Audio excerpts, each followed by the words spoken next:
Lu tahu nggak cuy? Plato bilang Atlantis itu tenggelam karena bencana besar 11.000 tahun yang lalu cuy.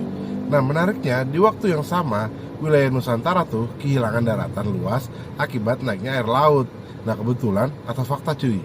Nah kita bahas teori gila dari Prof. Arcio Santos yang bilang kalau lokasi Atlantis tuh yang dicari-cari dunia selama ribuan tahun itu sebenarnya ada di Indonesia cuy.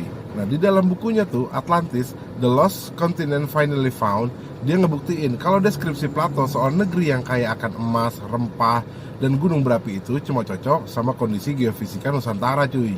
Nah dulu sebelum zaman es berakhir sekitar 11.600 tahun yang lalu cuy, wilayah Sumatera, Jawa, dan Kalimantan itu tuh nyatu cuy. Jadi satu daratan raksasa yang disebut Sundaland cuy.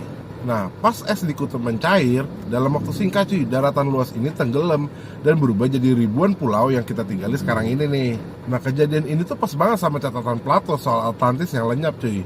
Dalam semalam banget cuy, akibat banjir besar dan gempa bumi dahsyat. Nah tapi yang bikin merinding cuy, ciri-ciri fisik Atlantis yang disebut Plato itu Indonesia banget cuy.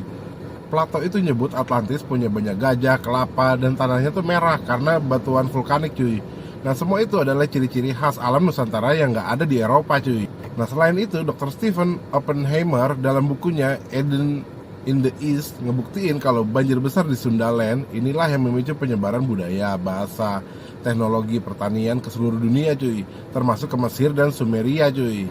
Nah Nusantara tuh adalah wilayah yang sangat berbahaya cuy buat dicatat sejarah sebagai pusat peradaban, karena itu bakal ngeruntuhin teori kalau peradaban dimulai dari barat cuy. Nah Indonesia ini selama ini dianggap bangsa kemarin sore cuy, padahal mungkin kita adalah pewaris sah dari kekaisaran paling canggih yang pernah ada di muka bumi ini cuy.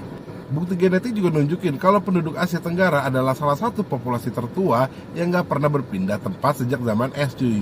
Jadi Atlantis itu bukan cuma dongeng Yunani cuy, tapi memori kolektif manusia tentang kiamat geologi yang nenggelamin surga di Khatulistiwa cuy. Nah gue tuh jadi mikir, kalau kita beneran keturunan Atlantis, kenapa sekarang kita malah sering ngerasa rendah diri di depan bangsa lain cuy? Nah menurut lo nih, Atlantis ini cuma mitos atau emang jati diri kita yang terkubur di bawah laut cuy? Ingat, sejarah itu ditulis sama pemenang, tapi kebenaran punya jalan sendiri buat balik cuy. Nah kalau lu suka cerita yang bikin cara pandang lu berubah, di sini kita ngobrol santai tapi mikir.